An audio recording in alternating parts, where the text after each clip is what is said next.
The professor is beginning. Yes, I thank you. I needed that. Yeah, you're gonna get some discipline points off from a 99 to a 97. You better watch yourself. Oh, no. Yeah, you might not get to sit on the front row anymore. As Frank will be returning next week, and I don't want to get in trouble. Oh, no, oh no. See, now with your bad evaluation, Ollie may. Gold stars, gold stars.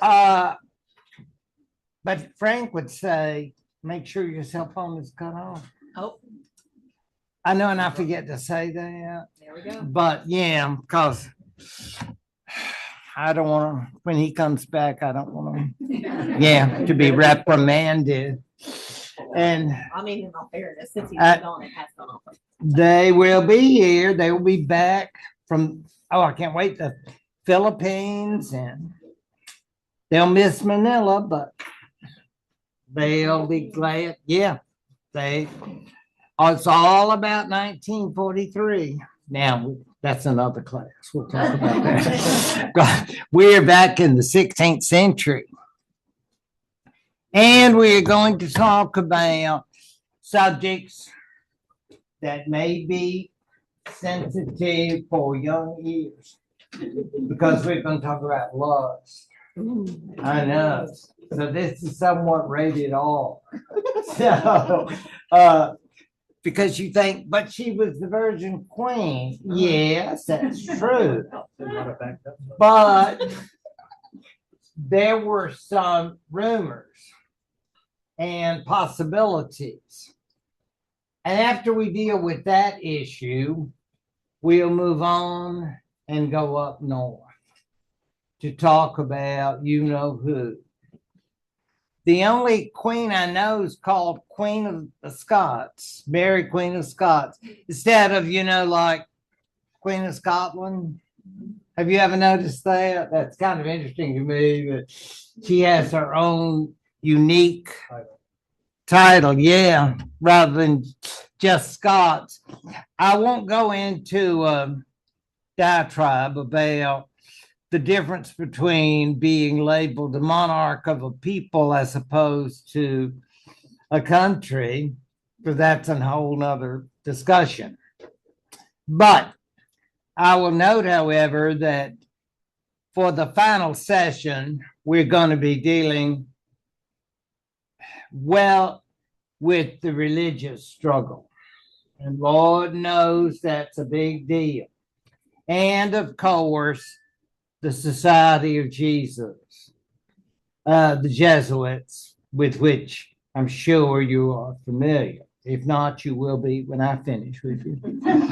And of course, Frank will give his own military discussion of the conflict with the Spanish Armada, which is a very interesting issue in English, well, indeed, naval history, and he will do that. Now, I also note, since I have all of you, that in the spring, please come back, because it will be Stewart time. And of course, dogs we love are part of that civilization. So we have something for everybody. Those of you who are experts in dog history you will be very happy as we deal with Charles I. And yeah, and if you would like to bring canines, don't. Leave them at doggy daycare. And so they can kind of relax while you're away. Okay. Elizabeth and marriage. It's unusual outside a convent that someone who is a queen should remain single. In fact, it's almost unheard of. Most people have to wait, that is, most women have to wait till they are widowed to escape marriage. Marriage is such a responsibility in terms of this rank of people, nobles, and certainly monarchs. And of course, it is highly unusual. Let's think of her, well, we can't say beloved, but we'll say her half sister. She was really wanting to get married, clearly. And she did, unhappily, but she was married. Without a child, I might add. In this case, however, the whole question of Elizabeth and marriage is somewhat ambiguous. She certainly didn't like to be asked about it because, of course, most of us, including Elizabeth, don't like to be pinned down about our business. Now, the question of public and private are major issues, aren't they? And she was a very public figure.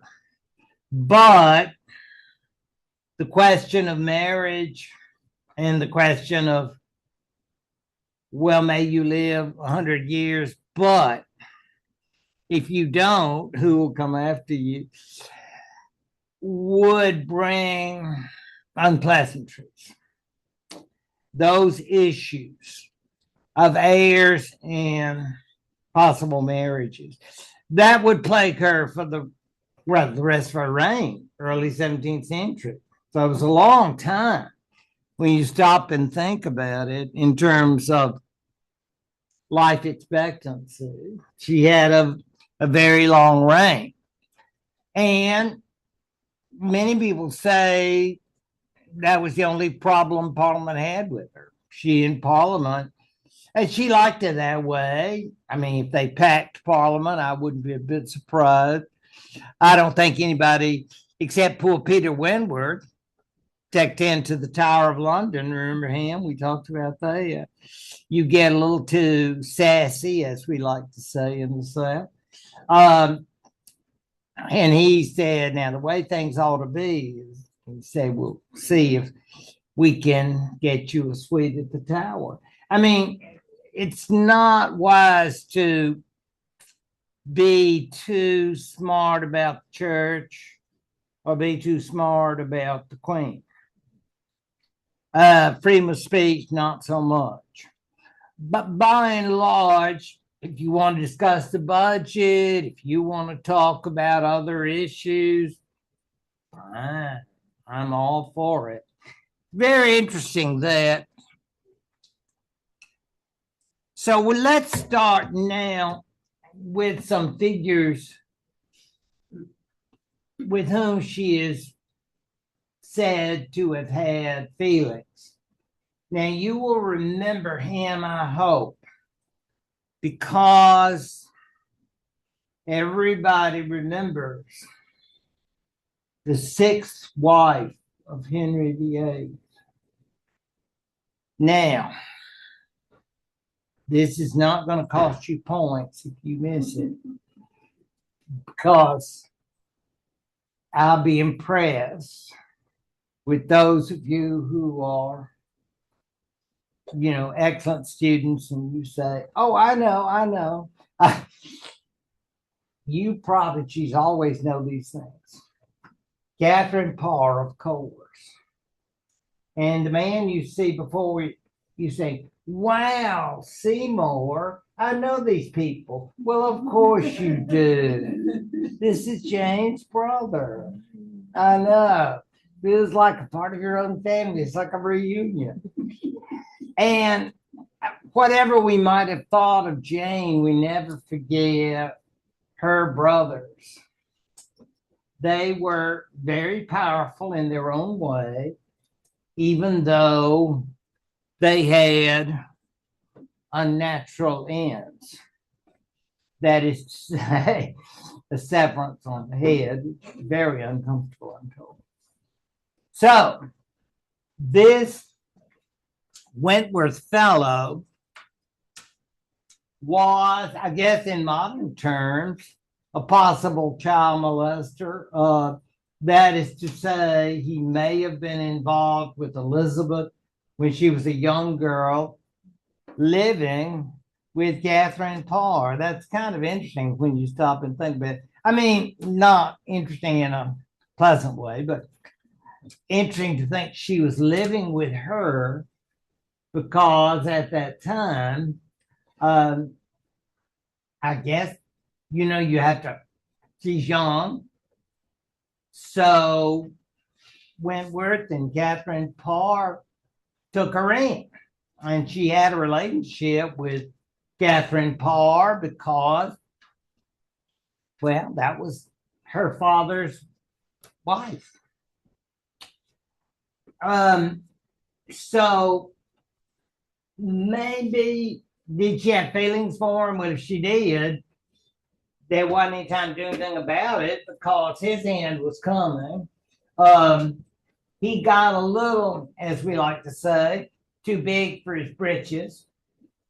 And he ended up in the reign of Edward VI, whom you'll remember, Brenton the Pauper. Yeah. And during that time, Thomas's brother, Edward, was the protector of the king, shall we say, as we know. And Thomas was kind of edging into him, and so there he goes. So that's the end of that. So if she'd had any interest in Thomas, it was just during the period when she was still there with Catherine Parr, and at that time, kind of like you would want to write a life insurance policy because, Mary could have done away with her or anybody else. Now, the second person I'm bringing up may be a surprise to you. Philip, you say, Philip, is it because he missed Mary so much? And oh, you romantics. Gosh, you should be a writer for Hallmark. I'm going to submit your name. I hate to say politics because he'd gotten over Mary. I know. The grief, grief counseling, I'm sure. The sadness had, bounds there. No, seriously, I guess he was interested in a continued Anglo-Spanish relationship. So he sent, I guess, the 16th century's version of Candy and Flowers and say, hey, baby, maybe it's in the cards for us. And I don't know whether Elizabeth's advisors maybe talked about it. There was a bit of a discussion. Now, all of this is before 1570. And if you've forgotten 1570, I may have discussed it late when some had to leave early. Not calling any names, though. But, and I'm over it. I've been to my counselor and I'm better than that. But yeah, 1570 was the year of excommunication. Elizabeth had been queen since 1559. And Philip and others pled to the Pope, please don't do it, please don't do it. Because once you get the X letter, you're out. Go to hell. Yeah, literally and figuratively. So Philip didn't want that. So as of that day, I invited you to consider marriage. We're not dating. I don't want to date you. Damn you. See, that's what happens. Excommunication's a serious business in 1570. So let's remember that.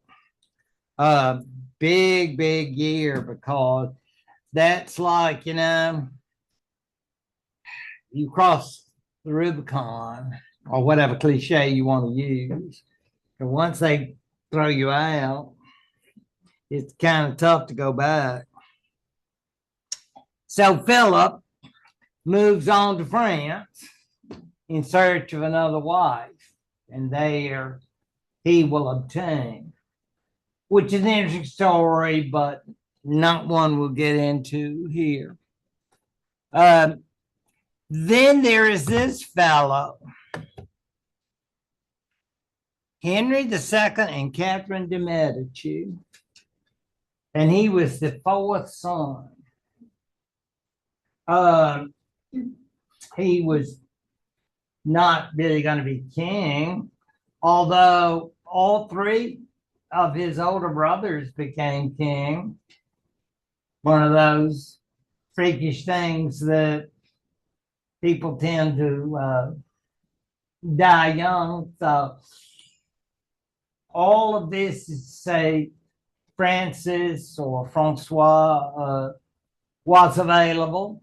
He became Duke of Anjou. And you say, his mother was Italian.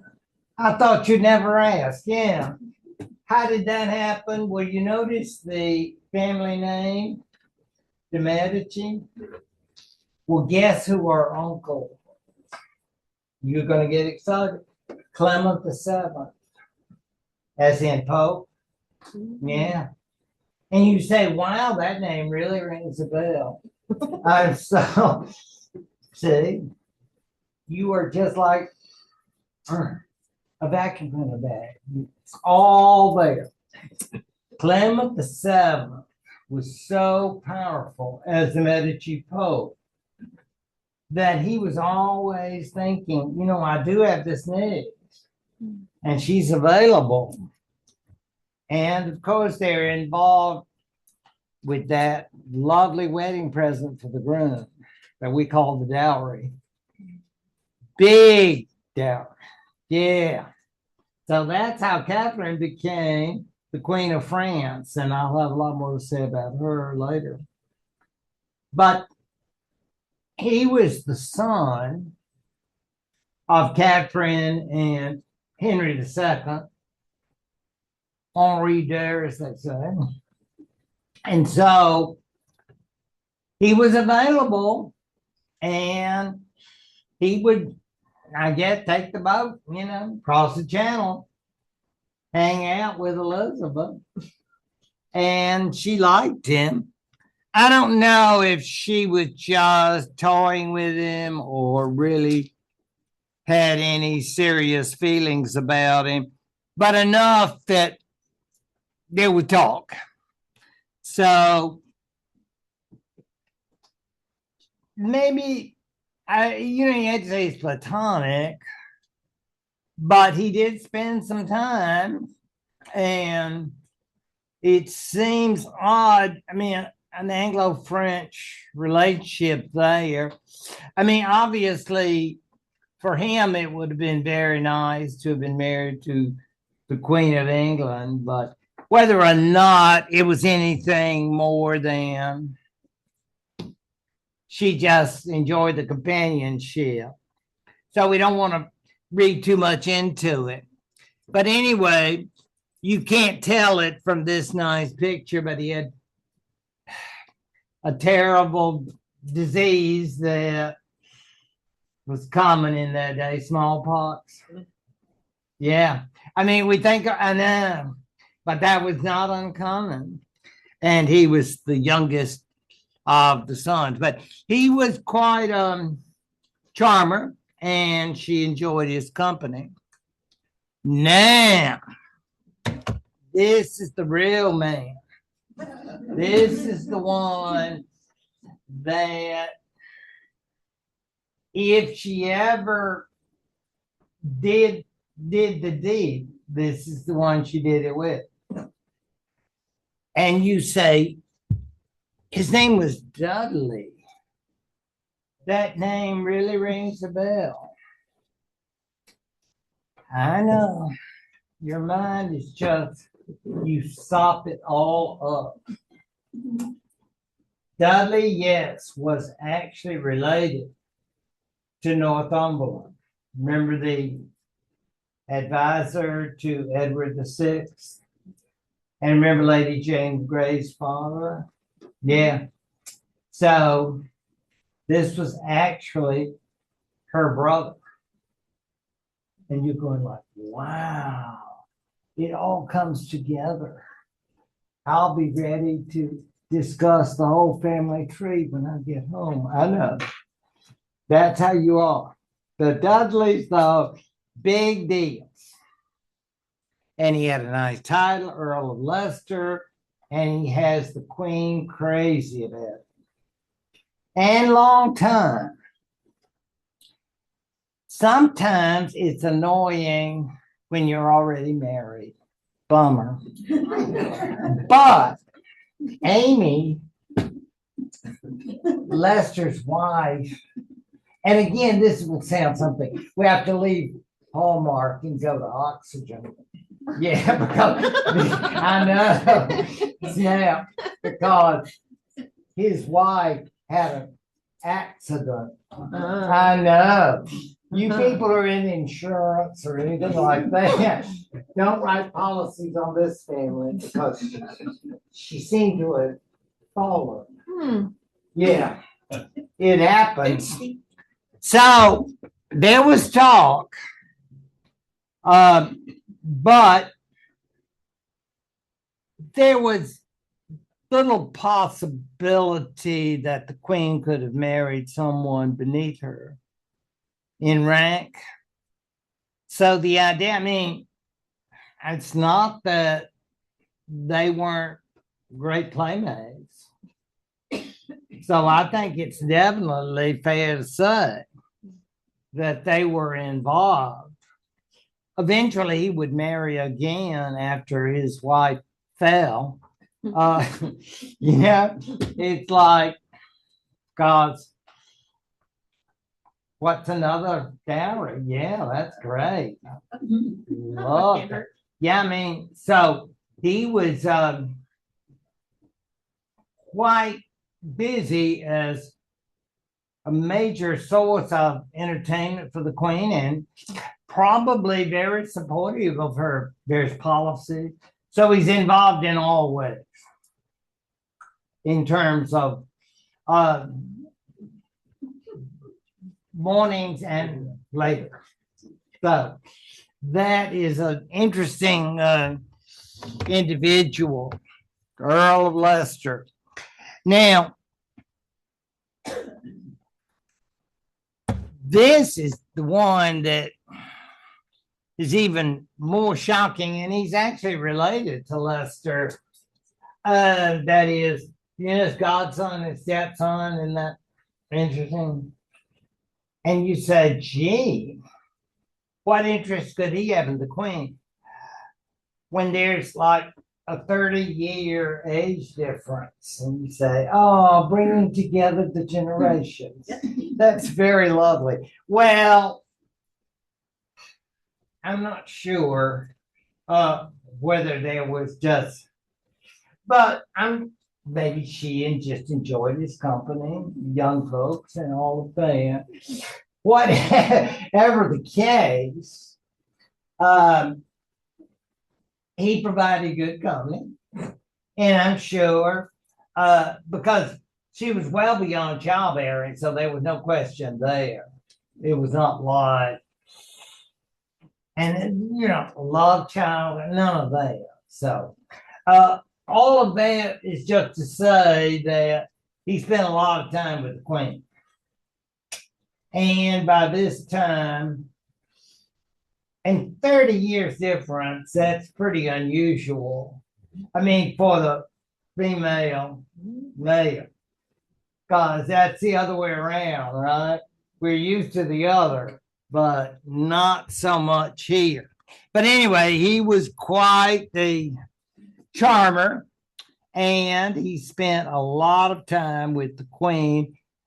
But whether there was anything sexual is, for me, highly doubtful. But with Dudley, I'm pretty sure. But again, we don't have any kind of lurid tapes or anything like that. It's like, oh, we would love that. Oh, Liz, oh, Dudley, and all of that. But, he did seem to have, Dudley, that is, a lot of info and involvement. And again, he is part of the inner cabinet in the sense of having authority in the government. But at the same time, most of her advisors, you put in 6-day week and 8 to 10 hour day, that kind of thing. Then you go home and say, Your Majesty, this has been a great day, and feel like it's been really, I'm so glad to serve you, that kind of. But with Dudley, it seems like, baby, what are we going to have for dinner tonight? And all of that, and you say, really? Yeah. So that is a very interesting figure. But anyway, he was very attractive and very involved. As I recall, he came to an end, like many of them, with, the severance of the head. Go ahead. Can I just ask? Please. As a historian, how would they know that Dudley was, you know what I mean? How do they know that? Oh, they don't. I'm just speculating. I don't, in all fairness, I can't prove it again because, it's not like, it's just a sense of, he was there a mighty lot. Now, I don't really know about that poor first wife, but it does. I mean, maybe I just too many HBO shows. Yeah, what I mean? I've watched those falling. The people who fell down, and you say, yeah. And you're thinking, like, how can you get away with stuff like that? Well, there were a lot of rumors even back then about that because of the circumstances. But again, a lot of it is speculative. There's no doubt about that. For anybody to say, oh, this is certain. I don't think anybody caught them. It's not like something out of Confidential magazine. Love Nest. But there was lots of talk. But those of you from small towns, you know about talk. We all have a sense of that. But anyway, yeah. They enjoyed their power while they had it. And I'm sure the Queen enjoyed him, but I'm sure with a 30-year age difference, there would be no idea of any kind of liaison or anything like that. Call me a romantic. If Dudley could have married her, though, I think they would have been very happy because, when she found out he had died, she went into hysterics. And you always think classic signs of love. Again, I don't want to be hallmarky about it, but it does seem, it would appear that way. But I hate to go any further, because otherwise you'll think I'm too sappy. But yeah, speaking of being sappy, let's mention the church for a minute, because you remember 1570, because we've already had 1570, so you've got that thing. But before the Pope, and by the way, just in case some friends ask you, It was Pius V. So don't let them try to pull something over on you. You know this stuff. You got it. So you just call the coach. I'll take care of you. So you see, when you had these dates, the act of supremacy, the act of uniformity, and you're thinking, boy, the popes of that day had to do a lot of what we would call sucking up. Because I'm sure they wanted to excommunicate Elizabeth long before that. Because she basically is trying to undo everything that Queen Mary was the great Catholic ruler. So you see all of that. Supreme Governor, not head, that was Henry VIII. And now they changed the title Governor. Whether it was because she was a woman, I don't know. But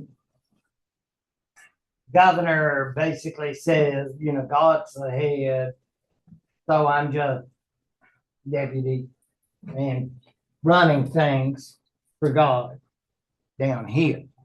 Act of uniformity.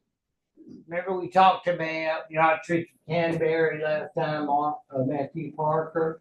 And remember we're going around to all the local churches. And you better be using that prayer book. Because if we go there and find you praying to Mary and a bunch of rosary beads, you're in a heap of trouble.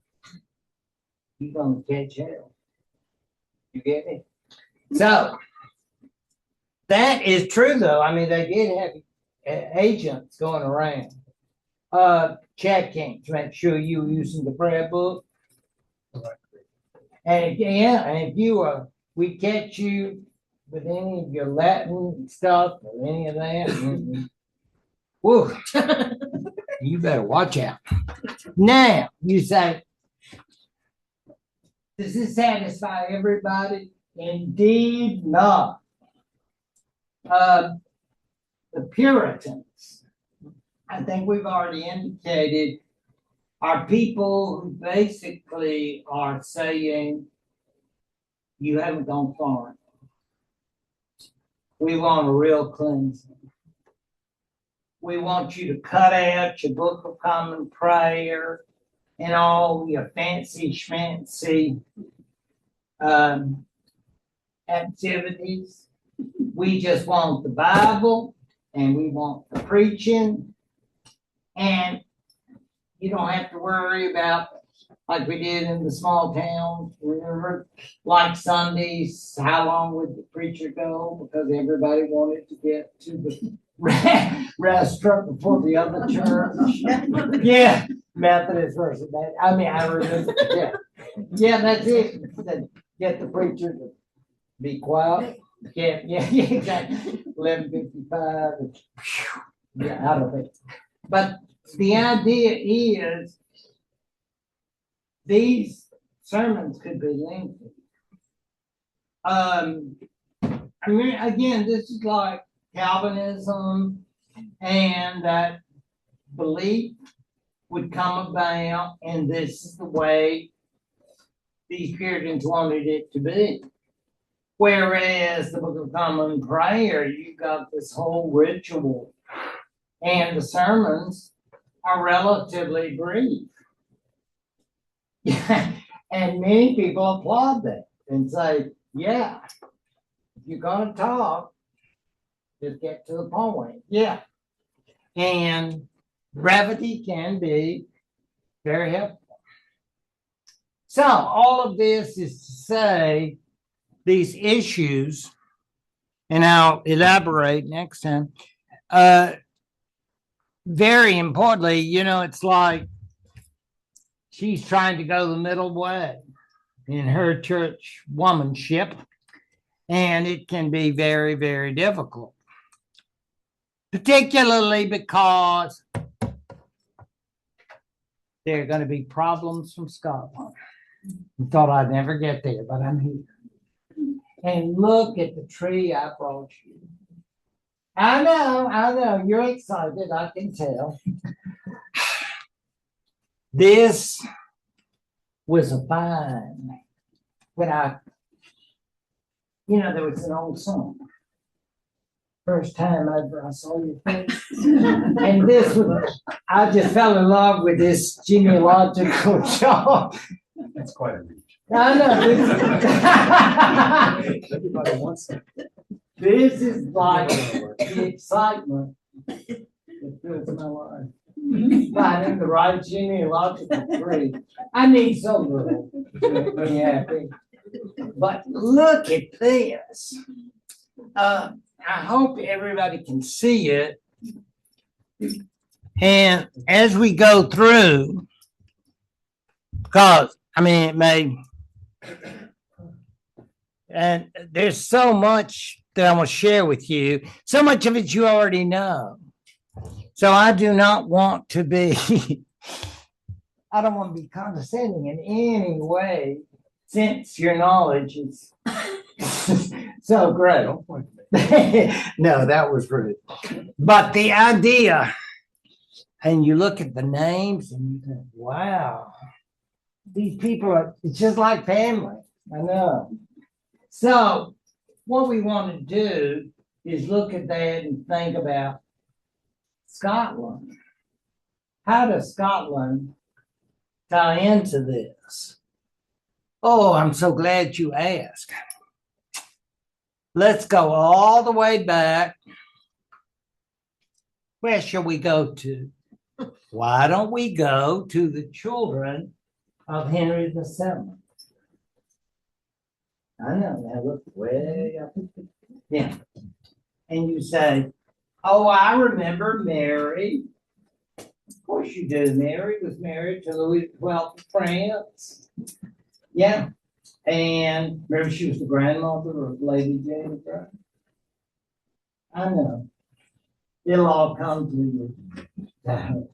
So the idea is there more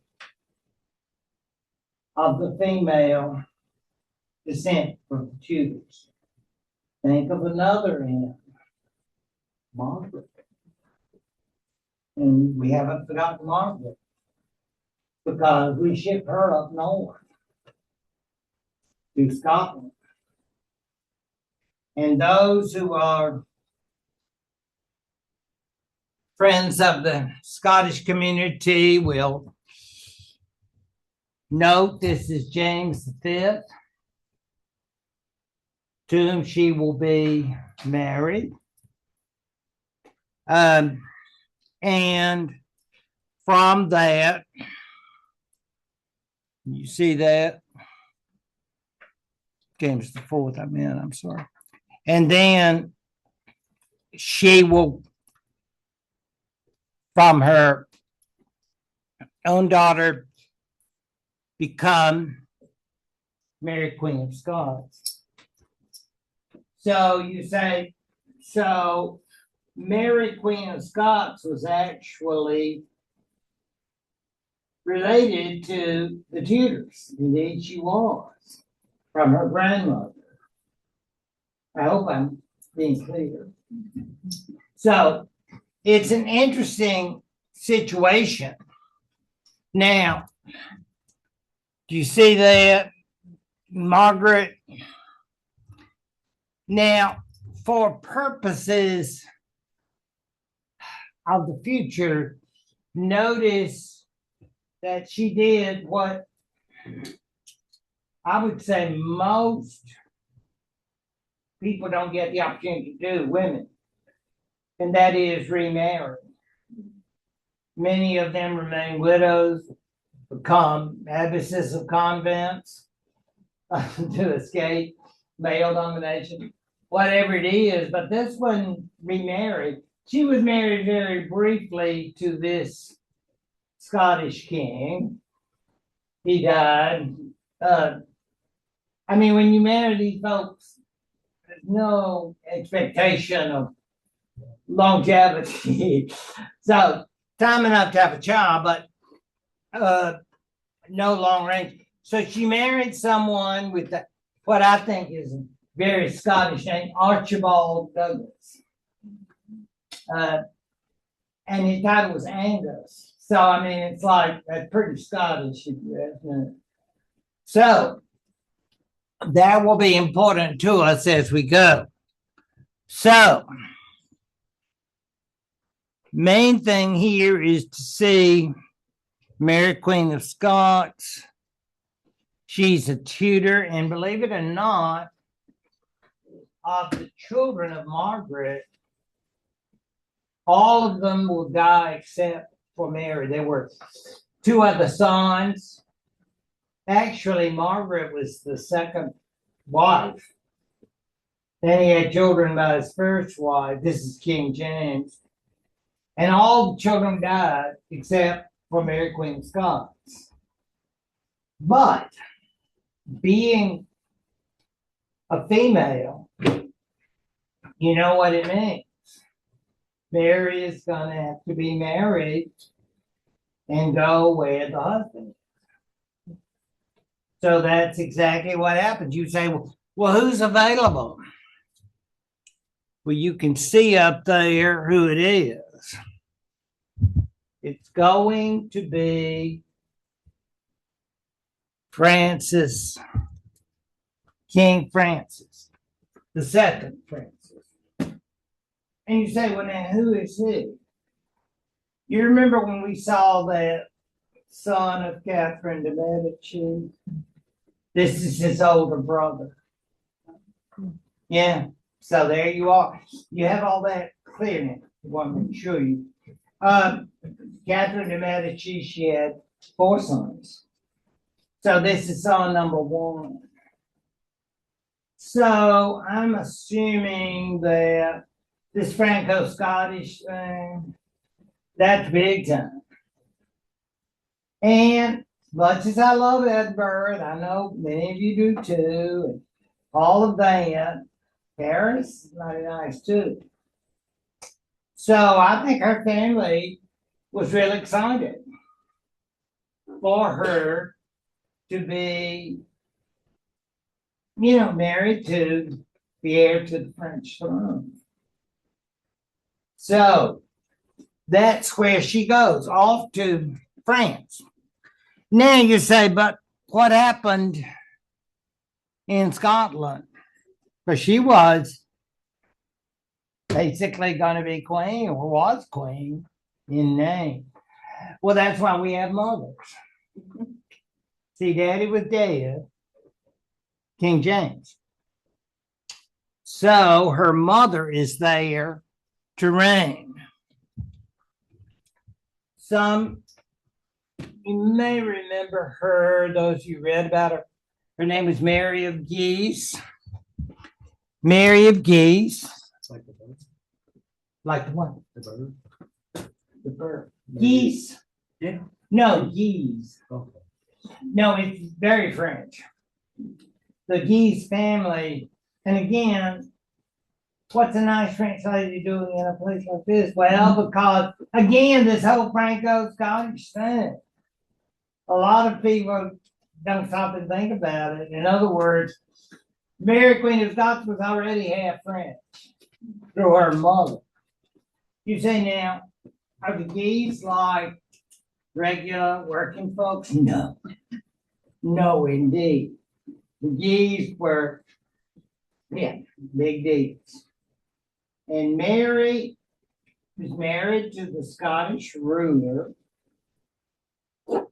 And now that Mary Queen of Scots is off to France, her mother, Mary of Guise, the widow, she's going to run Scotland. Now, is this good? Well, I think it's nice. I mean, we love mothers. But the Scottish nobles tend to not like to have a woman ruler. I know.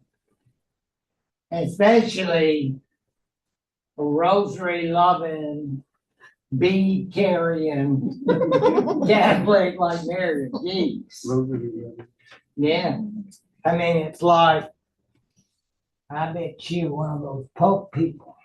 So, yeah, they're problems.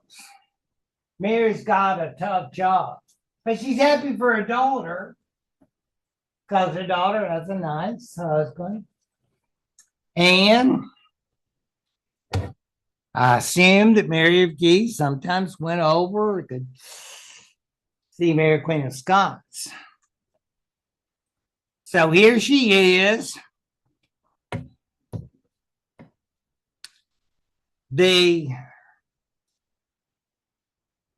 Could you imagine? I could not even, I tried walking over today. I tried to imagine how many novels and movies have been about Mary Queen of Scots. This is the kind of idle speculation. Yeah, me too. Definitely. But it just, I mean, she has been the focus, the tragedies. She had quite a life, even though circumstances we'll see. It ended rather sadly. But all of this is to say that during the time with which we're concerned, it's interesting to think about her various marriages, about her adult, perhaps, involvement, and perhaps something that could even get on court TV. I mean, something that is more than lurid, which is very, very interesting. And of course, as you all know, coming up in the spring, the Stuarts, and the godmother of that family that will take us all the way till the 18th century. We don't want to get too modern, but yeah, we can go through the 1700s and then let it go with that. But anyway, you can see she's got French roots, she's got Scottish roots, she's got English roots. So she has quite the background. And as far as I'm aware, she was well educated. I mean, obviously, Elizabeth is the intellectual giant of the women with whom I'm familiar, in terms of education and interest in the intellect. But Mary was very well educated, knowing the responsibility she would have. Meanwhile, here are the two women who played such an important role. Mother and mother-in-law. I thought that was a nice combination. Now, when you see Catherine de Medici, do you think of Plymouth VII, her uncle? If not, just remember it, because believe me, not many people will know that. You will have it all over them. But it's very important. And you think, gosh, I wonder if people kind of look down at her. Well, you're just a rich person. You're not blue blood, and you're Italian. You're not French like that. I know that's hurtful. But you understand that those are terrible lives. The Italians are wonderful. But the de Medici, she had great power. Henry II died. And she will become, and again, this is the way women got the power, because the male died or the male was a child. So then she becomes the regent. So she runs it, at least until they grow up. So that was Catherine. And Then Mary of Guise, she's over there in Scotland. And she's running it because her daughter is in France. So I just thought that was interesting to see at this particular time. Now, stuff like this would drive John Calvin crazy because I think he compared them to Jezebels.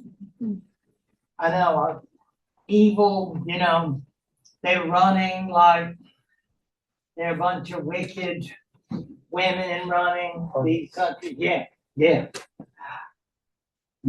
Harlots, yeah. Yeah, I know. This very hurtful, but that's the sort of thing. And of course, they love rosary beads. Yeah, going to hell. So there you go. I mean, what can you say about two Catholic mothers who are in charge? Nothing good. Now, let's start with the first husband. I just had them on, so that means we think they're cute. Yes, we do. Owen Mills could have done a nice job, don't you think? Isn't that amazing? They were very young. I know you want to burst into teenager in love, that kind of thing, but don't. You can do it in the shower, though. Basically, that is what she ended up with, and I think they got along real well. Let's get to it.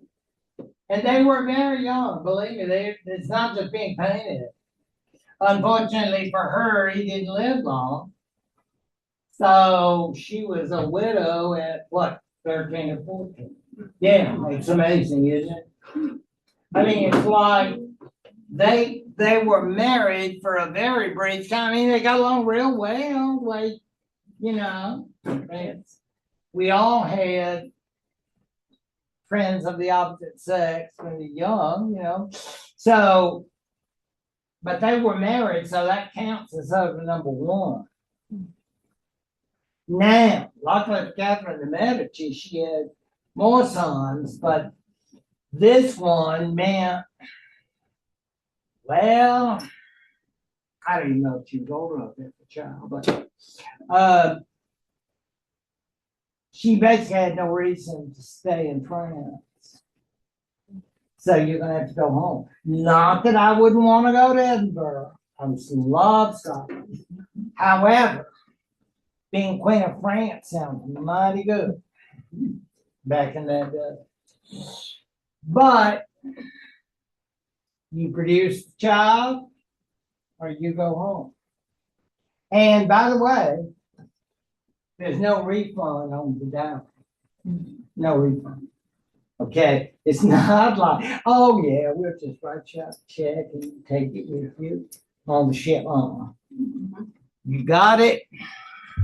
It's been real, but no returns. So that's the end of marriage number one for Mary Queen of Scots. And again, she's just a child. So her mother is waiting there and saying, glad to have her back home. Whoa, I just get home thinking about being in Scotland. Yeah. And what was it I said just I said, boy, if you've seen the sun in the morning, be thankful because it's gone for the day. Yeah, they don't have a lot of sun during the day. So basically, she was a Scot, so she's back. She's former Queen of France at what, 15 or 16? So that's the way that is.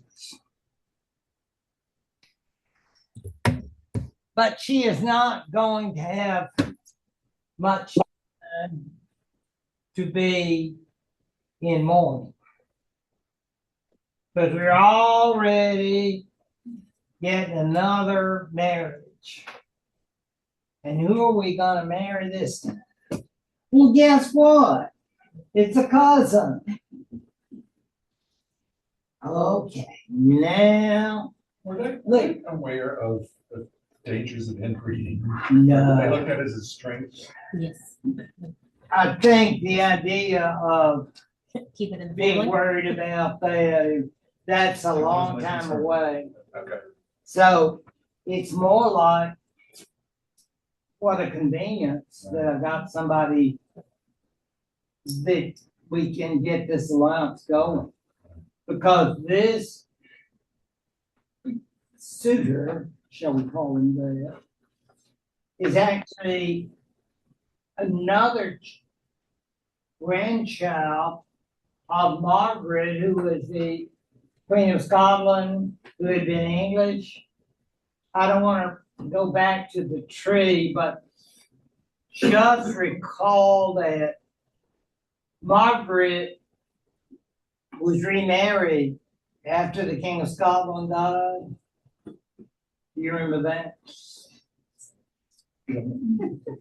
And so then she remarried. Remember I told you about Douglas Angus? Yeah, thank you. So, and then basically she had another slew of children.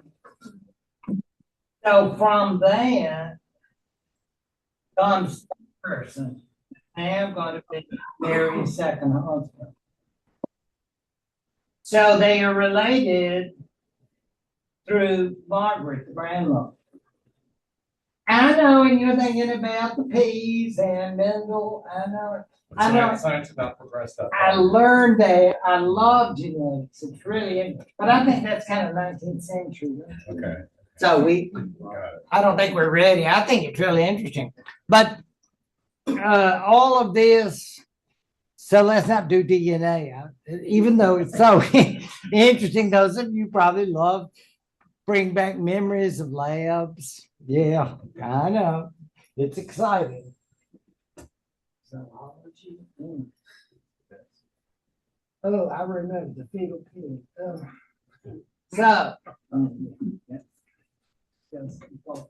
So the idea is that she now marries Henry, and we know him as Lord. And of course, he had spent time in England. He's Anglo-Scottish. His grandmother, remember, she had come from the Tudors. So he had lots of claims, both in England and Scotland. And he was a go-getter. And when he had the opportunity to marry Mary, I'm sure he wasn't thinking, oh, but is it genetically? You know what I mean? It's like, I just think they thought that way and thought, wow, how great that she's a widow. She's available. Needs a husband. She hadn't got any children. So we can see about that. So that'll be number 2. Boy, he's a press pot if I've ever seen him. Yeah. And they're alive. But I mean, that's definitely the kind of marriage, arranged marriage, I guess it was set up. Now, again, it's number 2. And we understand, of course, that Darnley is going to be supposedly the husband by whom Mary becomes pregnant, which again is an interesting phenomenon when you think about children.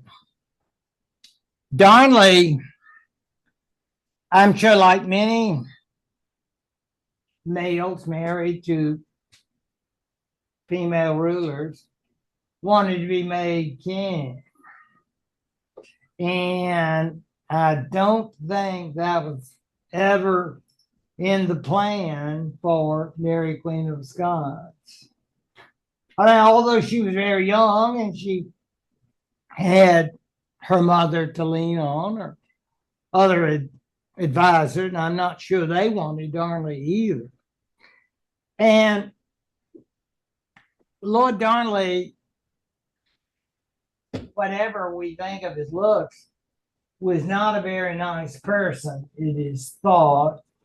And they were very, shall we say, unhappy. But see that name, Stuart?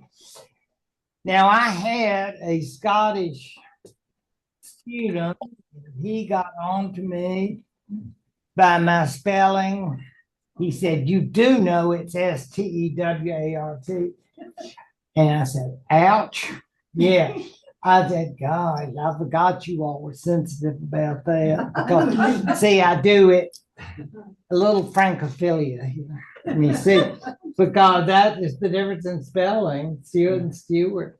But yeah, so I do realize what I'm doing, but it's kind of interesting. Well, many of you will know the story from novels and television shows and movies about this Italian. We love Italian. Great. Musically talented artists. You people are just. You and your people. You and your, yeah. All of you are very leaders. And they tell you, what's a nice guy? Like, what's he doing over there? Well, I guess he had a nice job.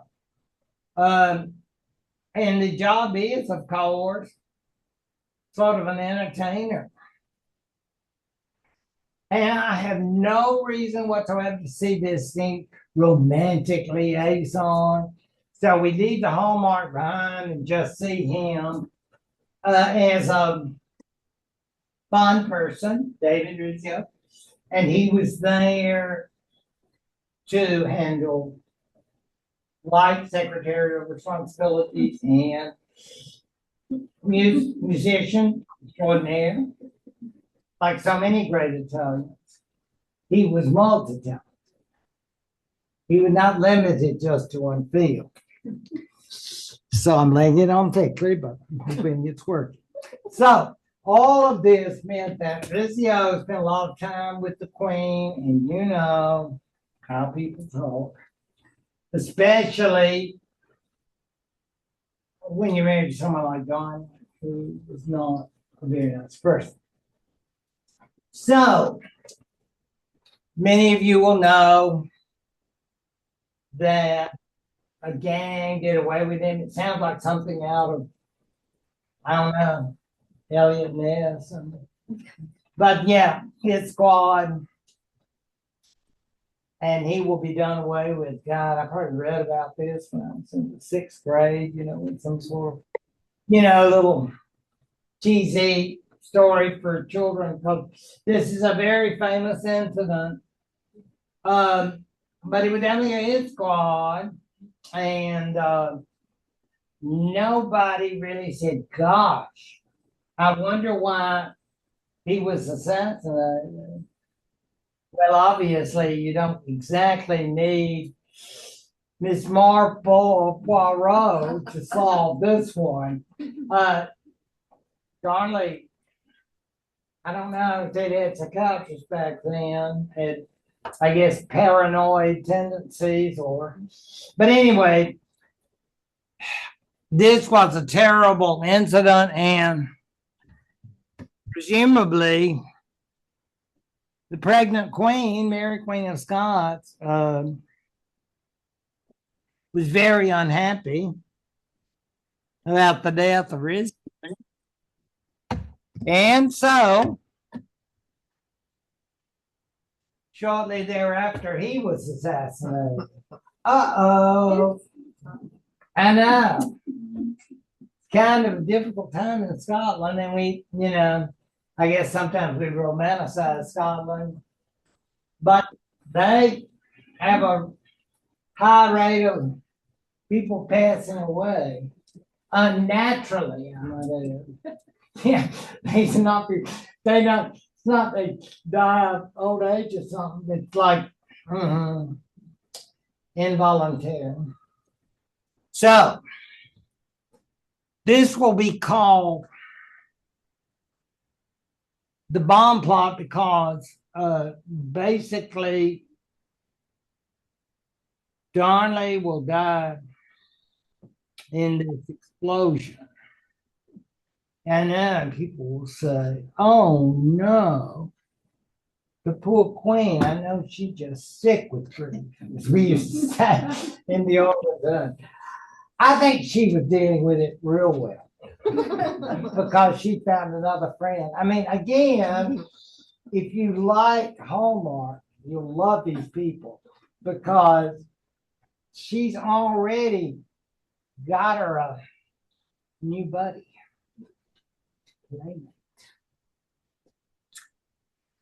His title is Bothwell. Hepburn, the Scottish name, was his family name.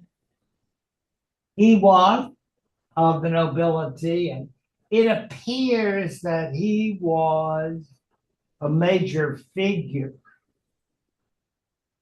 If Mary was behind the decision to eliminate her husband, and Bothwell was not innocent. Let's just say he was a collaborator working with her. Were they involved by this point? Dating, as they say nowadays? Probably. But all this stuff about so fast. 1586, 1587. I mean, it's just months. And so between the death of Darnley and her being involved with Bothwell makes it rather suspicious in terms of how long was it before they were seriously involved, because he will become husband number 3 very promptly. And the marriage, 3 months, count them, 3 months after the death of her second husband. Yeah. And I know that can happen. You get back on that horse and I know, and love will have its way. Yes. So I'm trying to keep up the green card industry. Yeah. So all of that makes it a little suspicious, but it's not like there are a lot of people standing around and saying, we're gonna miss you, don't we? We love you. You know, we grieve. You were such an important contributor to the life of Scotland. Heart, we love you, and on and on. Bad seat. In any event, the marriage took place 3 months after the death of Darnley. Some people then have sort of questioned the fatherhood, but as far as we're aware, it was Darnley's baby, but again, they didn't have, and you are not the father, none of that, none of that. Again, no DNA test. So, yeah. So, that said, the various people involved in this particular death were brought to account, except for Darnley. Isn't that amazing? The top man, the one most involved, and they were tried, convicted, and executed. And meanwhile, he escaped. And and then I think, gosh, but what a nice place to escape to. Because everybody loves Norway. Norway and getting to Scandinavia. And then Denmark. Isn't that interesting that he would end up going up north? But I guess if you're a Scot, it's not as far away as it would seem if you were English, if you stop and think about it. But he was up there and they got him, and that was the end of that. So, if you're romantic, I mean, they had a short marriage, but apparently they had a wonderful time together. I mean, if they were correspondents in the death, I don't know about that, but it was a very brief marriage, and actually, yeah. Need somebody's permission to marry? And I thought there'd be some sort of, a lot of behind the scenes discussion for somebody like that. Oh, you mean if she married Boswell? It was kind of informal. I don't think it was. Yeah, no, that would not have been. And the Scottish nobility, predominantly Calvinists, were not happy about this at all. So it's fair to say, if other circumstances had not gone on, and it did, I think there would have been a lot more problems. But as we'll see, there's not that much more time. But yes, she already had problems. I mean, rosary toting, Pope loving, queen who may have been guilty of lascivious activity. I mean, yeah, she had a lot of demerits already. Yeah, I mean, it's like sometimes it's not easy to be queen, but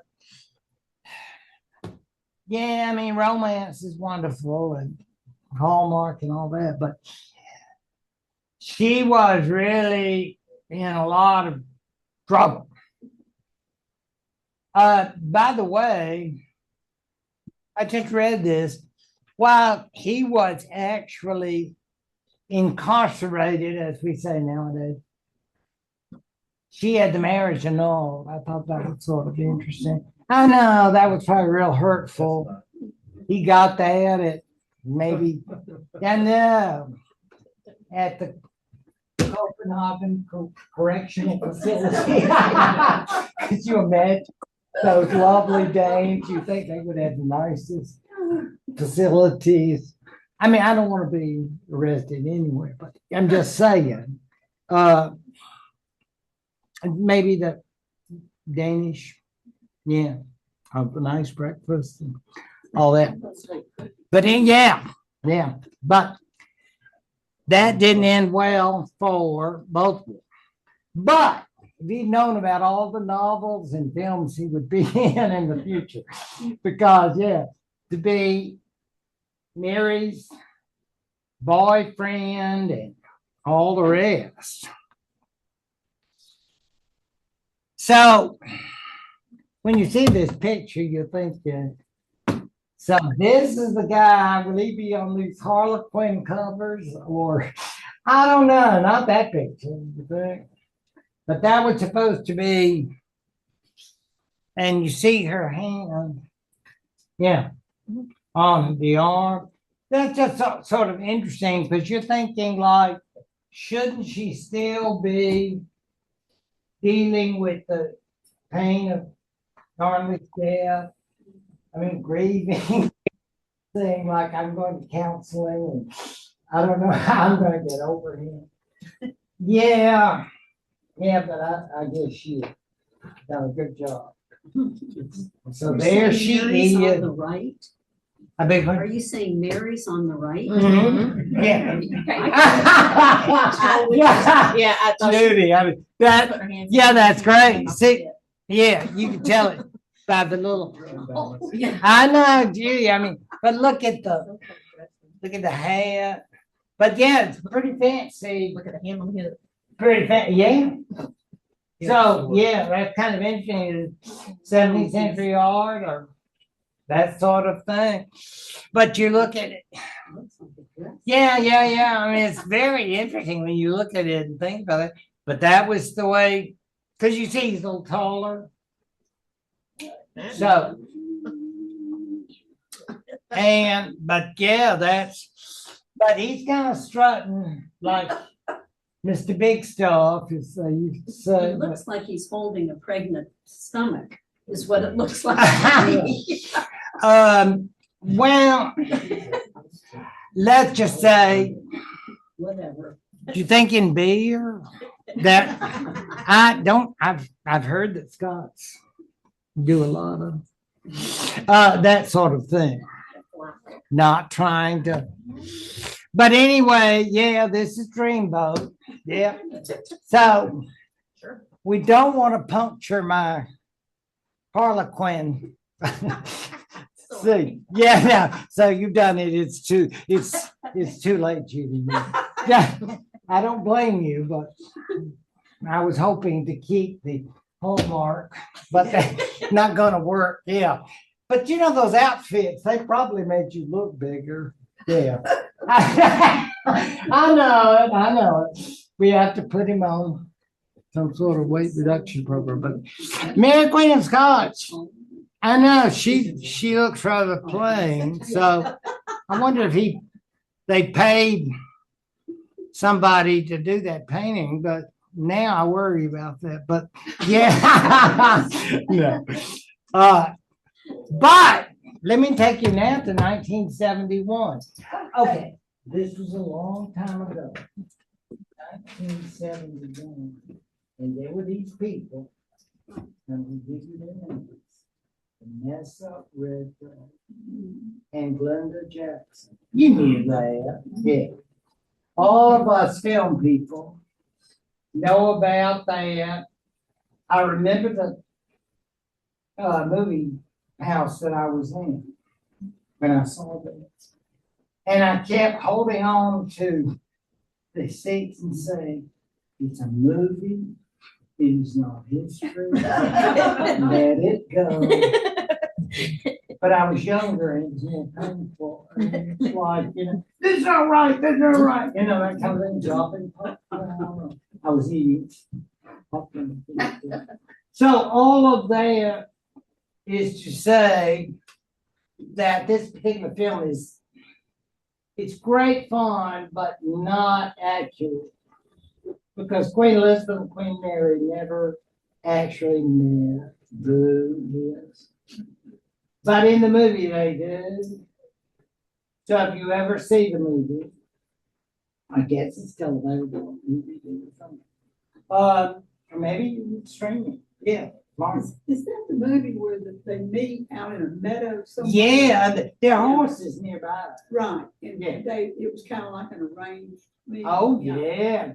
Remember when they both come up in the horses and, yeah, Just a taking you back to 71. footnote to Mary Stewart, the theater, the Shelter Theater, the dedication play, the first formal play that we put on there, that we just moved in that spring of 73, was No. Mary Stewart, Queen of Scots. Really? Oh, my It was God. not the first play we did. We kind of had a practice run in the winter or something. That was the dedication play. That's wild. But it Yeah. was not like this movie. So No, but- I don't think it's the same storyline because it's her last days. no, this particular movie, I think it did real well in the early 70s. Look at the star power with having a Redgrave and Glenda Jackson, who at that time went on to be a Labor member of Parliament. So these were great actresses and very interesting, I guess, because of having two female rulers at the same time. And remember, as if you needed reminding. They are cousins. But I bet you could wake up tonight and start spitting out that tutor relationship. That's what your all intuition knows. That's what it's being spent on. You can do all the genealogical stuff. It's great. Good for you. And you say, why are they there together? Well, let's say our friend Queen Mary, after her romp with both of them, was none too popular with the Scottish Parliament. I think what you really was you that asked me about, she had a lot of problems with the Scottish lords, because they, first of all, her religion, and then her questionable personal life. And they just like to fight anyway. So more or less, she had her baby, and she named him, surprise, surprise, James. So this will be James the Sixth. But her father had been James the Fifth, grandfather James the Fourth. So, little James, you can call him Jimmy. And so he will be, little baby. So there she is with her son, but suddenly she realizes there's a lot of trouble here. And basically, she gets the advice, it's probably time for you to be moving on. And my sense is that she did not have a whole lot of choices about where to go. It's like, gee, should I go to Oslo, Copenhagen, Paris? Who wants me? Well, nobody really. That's true. So she crosses over and basically says, dear cuz, I'd like to come stay with you all for a while. I've got some problems at home, so just want to hang out with you. Love you tutors, because I feel like I'm one of you. Yeah, that kind of thing. And I guess Elizabeth and her advisors were sort of caught in a quandary. Believe me, it's like none of this is just, oh, y'all just come on. We're just glad to have you. I'm sure this will become a very great matter of state. What do we do with this loser? This harlot? It's hurtful. But yeah. And basically, with sort of guarded welcome, it's not a wholehearted, gosh, we love you so much. And we remember so much your granny, it's very formal. You can come in, and she did. But when she left, and she left without a baby. Oh, yeah. You're not getting that baby. You're out, but he's in. So she is more or less forced to abdicate the throne according to the wishes of the Scottish Parliament. And that little boy, little James, he's not going to have any rosary beads. Yeah. You're not going to say any Hail Marys either. Because you're going to follow God's will. That means Calvinism. Yeah. Go Big P. Go Presbyterian. Yeah. It's Or go home. It's all about that. Yeah. So we're not going to have any of your papist nonsense. So that's very, very odd when you think about it. But there she was. And they get her a nice castle that she could live in. Ah, yes. And here is the, you know, doesn't seem like that was a very nice poster back in that day, but I guess that'd be one long time ago. But the idea, there they are, Lynn Redgrave, and 2 years after Telfair P opened, Marty, is that right? Yeah, Yeah, well, no, that was 73 yeah, that's what I meant, 2 years. when they did, so this is 2 years before, right? Yeah, 2 years. So, but they, it did pretty well. I don't know if everybody was interested in English history of the 70s, but I think the idea of the two queens, you know, that maybe the drama, good acting, that was quite good, but Patrick McGowan, did you see that? So, yeah, that, so had an interesting cast. But even though, shall we call her Queen Emerita of Scotland, she was now in a nice castle. And what do? You have recreation, have activities, knitting, horseback riding, the big equestrians. And probably a lot of mass. Queen, he was allowed to bring a priest and do all that Latin and pre-Vatican too, right? So, benediction, yeah, all of that. How long did this go on? Well, she was in England 18 years. That's a lot of time. And believe you me, it changed as the years went by. Shall we say, relations went down. And relations went down, of course, because Mary became the object of interest by those who thought that Elizabeth needed to be eliminated. I don't know what they call it in the mafia, but they say all something of that. Said our good friend will not be at church this week.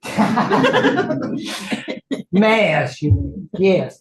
And basically the idea was that Elizabeth was made privy to the idea that Mary could always be, what do they say nowadays, clear and present danger.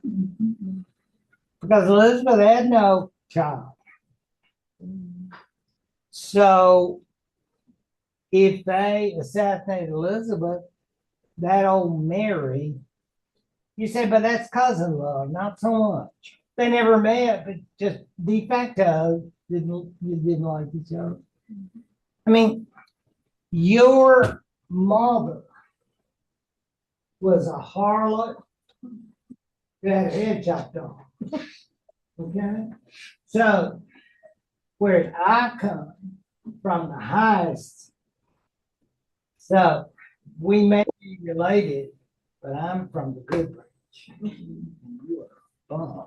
So, yeah, so there you are. It's an interesting difference, isn't it? The castle, and I think there are remains up north, Fotheringhay Castle was there, and I can imagine over all these years, you know, at first you're out there with your horses and your various activities, your basket weaving, or whatever you do, all of her books, and enjoyed reading. And gradually, there were fewer privileges. You know what I mean? They cut back. So I'm beginning to wonder how very, very bad it got to be. Whatever the case, they seem to have waited till she was out on a horse ride and discovered letters involving her in plots against Elizabeth. And that is the way it ended. This is the trial in 19th century Italian. Great, great Italian. But you can see the idea here of the somewhat romantic idea of Elizabeth holding up the crucifix or whatever. Mary, I'm sorry, and saying that in effect I'm innocent, nobody should hold me guilty, and but I can assure you that there's no way they're going to say, yeah, this was all a terrible mistake. We're sorry to intrude on your privacy. I mean, she was going down. Elizabeth's advisors had already determined that. They say that Elizabeth was very reluctant to have a fellow ruler executed. So it was only by pretending that she thought she was signing something else that she could sign the death warrant and then said, oh, you made me do this. That sort of thing. So she had a little tantrum. She said, oh, I didn't mean to do it. She was just a lovely lady. And I'll miss her so much. That kind of thing. So I don't know whether that was supposed to salve her conscience, but there's no question that by this point in Elizabeth's reign, the fear of a Catholic uprising was very, very clear. Because you see what's called the Babington plot. And you see the individual, this is Sir Francis Walsingham. The Babington was some sort of Jesuit, a member of the Society of Jesus. And they are individuals who are out to get rid of heretics. Cross through love. Heretics. And what should we do with them? Often. So that so-called Queen Elizabeth, you mean the bastard heretic going to hell? Yeah. So how do we do this? Well, I'll tell you exactly how we do it. Hit squad. And who do we get in contact with? Mary. Why Mary? Well, have you ever called very revisionism? Because everybody knew Mary had been somewhat frivolous in her younger years, but she was always seriously Catholic, and she had the Lord had had an understanding, and she'd been real nice for the last 18 years. So it was like she will be a wonderful Catholic ruler for England, and that other person will be dead. Yeah. And this is all part of Babington, who was the Catholic priest who was leading this plot. And boy, they Walsingham, this is almost like something out of the FBI thing. So it's like tracing that, because when they got all that info, I mean, maybe we would call it entrapment today. I don't know, but it happened 1587, and this is on, I guess, a wood carving. Oh gosh, when I saw this, it was this television show called You Were There. Some of you remember this from long ago.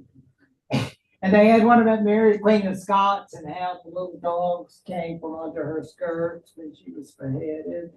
So, yeah, that made a great impression on me at the age of 10, I think. But the idea of this historical drama, and again, when Elizabeth found out, instead of saying, great, I'm so happy, she went in a great spiel about, I wish I had known this is awful.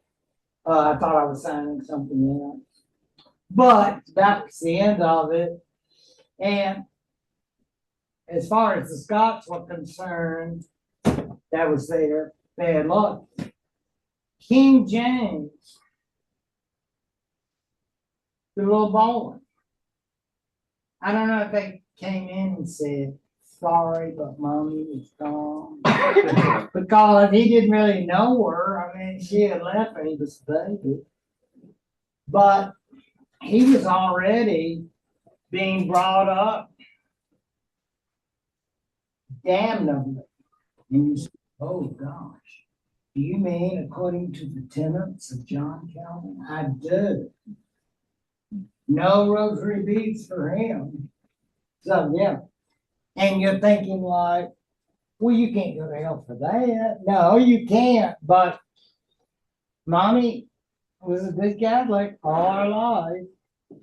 But her son was not. But sort of like when you leave and you leave the kid behind, he's gonna, please teach me Calvinism, Uncle so-and-so. So that is the way it happens. So our last session will be next week. I look forward to seeing you all. Thank you all for coming. And thank you.